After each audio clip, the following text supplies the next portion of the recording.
Thanks for your patience. Appreciate that. Oh, no problem. A little housekeeping at the beginning of the show. Sometimes you got to go through that.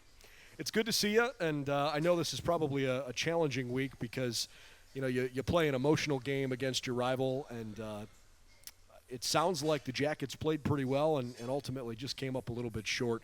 Give us an idea kind of how things are right now as the team gets ready for the next opportunity here. Yeah, like we were talking about before off the air, I think for us, if you look at our 2 losses, probably sum it up in about 7 to 10 plays in both games, where could have went either way if we make some plays here and there. We're not that far away as a team to have that success, but we have to really. We've been on the road the last 3 weeks, and I know it's nice to be able to come home and play obviously at our home field finally for the first time in 2022, which I can't believe it's been about a month. So I know our guys are excited about that. I know I'm excited about being able to play at home, our fans.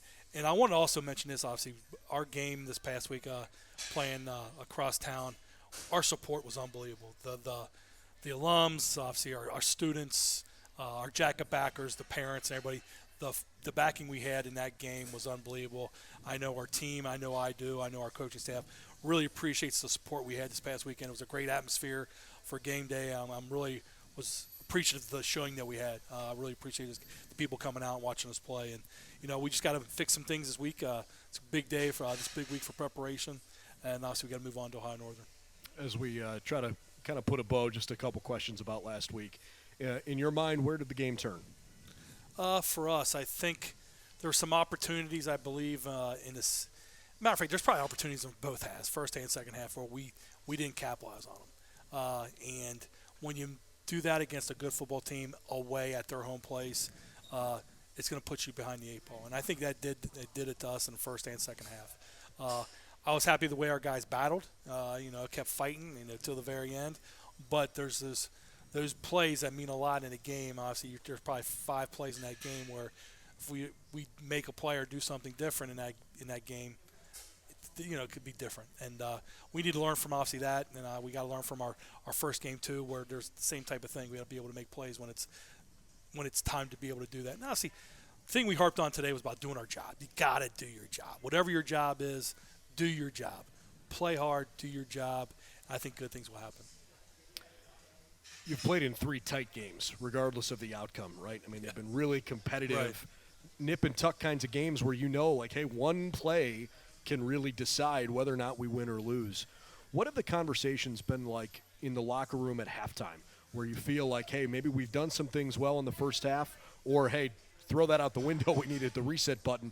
What's the mentality for the team when they're starting to face a little bit of adversity and how they've responded in the second half? I would say, for us, the second half, halftime, I think our guys have handled it well, being able to make adjustments and move on to the second half. I think there's sometimes during the game, sometimes we get too emotional where we need to be just even keel. Can't be too high, can't be too low, and just keep playing.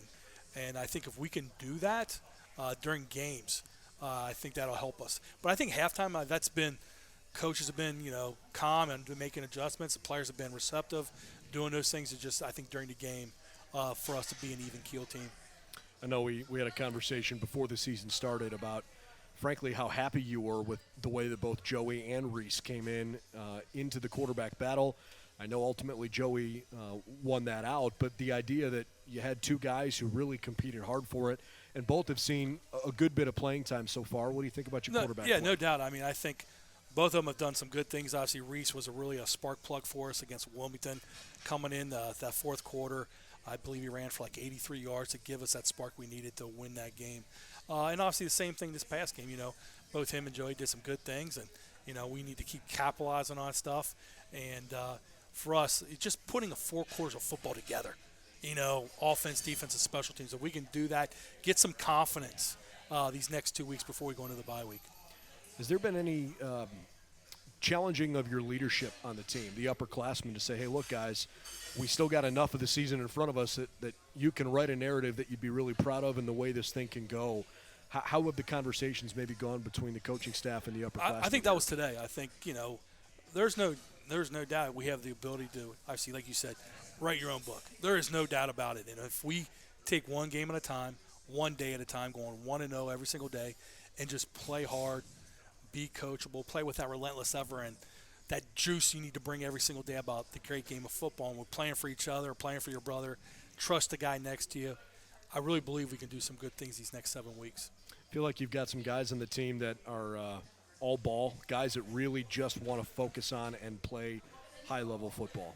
Yes, no, there's no doubt about it. And I think guys care dearly about, obviously, the program, their teammates, what we need to do to change things. And I think hopefully we'll see that this week. Good. Got a chance to play Ohio Northern. You mentioned finally at home, which is great. Ohio Northern is not exactly coming in with a ton of confidence either. They had a pretty tough showing last week. The Polar Bears dropped 37-3 to Heidelberg, and they had a really tough day stopping the run. I would imagine that as you guys consider what that could look like here this coming week, that should be exciting because you've got a heck of a running back in John Murray, and you've shown some depth at that position. When you've scouted Ohio Northern and tried to get a feel for what they are, what are your impressions? Yeah, I think for us, first of all, Coach Dean Paul does a great job. They're well coached. Jim Cordell, their new offense coordinator, does a great job. Coach Krebs, those guys, they're well coached. Their kids play hard for 60 minutes. We have to be ready emotionally from start to finish. And I think us offensively being able to make some game-altering plays in the run game, in the pass game, be able to distribute the ball throughout our football team, obviously, with, like you said, John Murray, Victor Ford, Darius Stokes. Elijah Arnett had a really good game for us this past game. To be able to distribute the ball throughout our team and force them to guard everybody. And then defensively, being sound, owning our gap, be able to stop the run, Brock Martin and them, force them to throw the ball, and get after it. We got to fly around and get after it for the next 60 minutes, play physical football, be able to smack people in the mouth and get after it this Saturday. I think we've talked a lot about some of the skill position guys in a couple of our conversations in prior weeks, and we've certainly hit on a few of them here. Let's get in the trenches for a minute. We'll start on the offensive side of the ball. What are you happy about with your offensive line play, and where do you want to see them get better? Yeah, I think for us, two guys that stuck out that played pretty well this past week was George Newcomb and Cole Bryan. Cole Bryan's only a sophomore, first year starting for us. Both played tackles.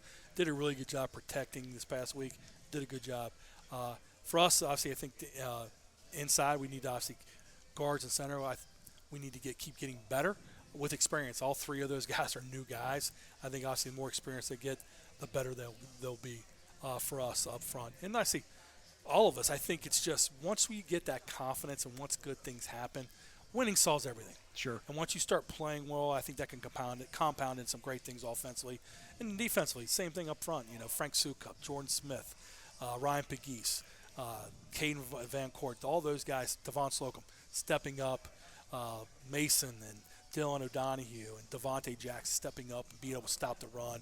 And then on the back end, be able to stop the pass with Anthony Kendall and Robbie Williamson and Jacob Hill, guys like that, Brandon Seawright, and being able to fly around and get after it and make game-altering plays. Got great turnovers. We didn't do this that past week. We did it the week before. We got to make sure we do that this week. I know you guys as a staff, you guys as a team are focused on, hey, all we can do is control the preparation for Ohio Northern this week because that's your next opponent. But now that you are two games into conference play, is this a time of year where maybe guys are starting to look around and say, okay, how'd Marietta play this week? How'd Heidelberg play this week? And try to get a feel for who's playing well, who's playing poorly. Does that help in your No, I don't. I think for us, because where we're at now, it's more about us. And I always say that to our team. It's about us. It's not about anybody else. It's about us. We can, like I said, control what we can control. And that's attitude and effort every single day. And I think the more we do that, the better off we'll be.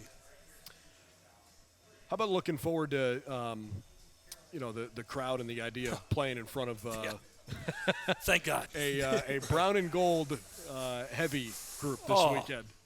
Can't wait. And I know our guys are excited too. We're breaking out the new uniforms this weekend, and I know they're fired up about that. But to be able to play in front of our home crowd, which we feel like we have home field advantage every time we step on the field, with the support we had last year from our students and parents and alums, the people in the community, that's a huge deal, and it's a huge advantage for when people have to play us. Parents and Family Day this weekend in Berea. The Yellow Jackets will go back on the road next week. They'll be at Marietta before finally a chance to hit the reset button, take a Saturday off, and reevaluate some things middle of the year. And then 3 home games out of the last 5, including Muskingum, Otterbein, and Mount Union. The Hall of Fame game will be the first week out of the bye. And then it's homecoming on Saturday, October 22nd. Senior day is set for Saturday, November 12th. Any fun memories you have now that you've been around, kind of going through the schedule a few times? Any fun memories that you have specifically from Parents and Family Day? I know we play well. I know that's always a plus. That's one thing that really, to be honest with you, that's what sticks out for me, obviously, the family day, and just being at home, that we play well at home. And I think that we get the energy from our crowd, being at home. I think that's a huge help. How about the fact that, you guys have recruited pretty darn well in Northeast Ohio, and you have a chance to have a lot of the families, a meaningful part of your program. It's not just, hey, I'm coaching your kid, but you get a chance to bring these families out together specifically on this day and sort of celebrate the Yellow Jacket family. No doubt about it. Obviously, I know tailgating would be big Saturday, which obviously is great.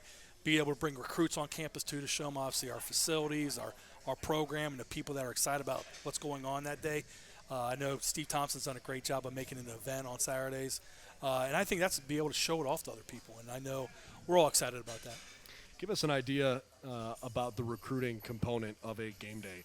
What it takes to pull off, hey, I'm prepping for a game. My job is to coach this team and try to win this game. But, by the way, I got a whole bunch of guys that are coming in here that we're hoping are going to be a part of this thing moving forward.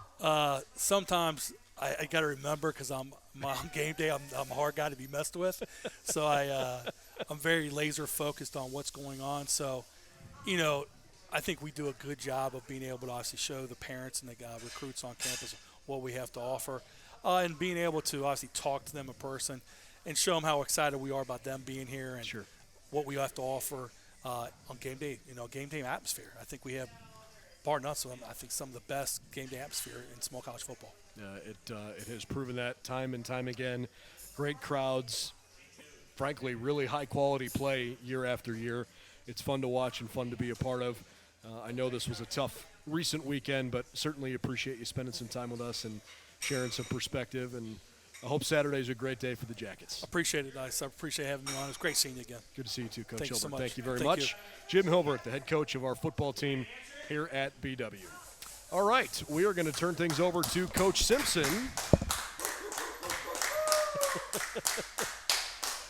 A rousing ovation.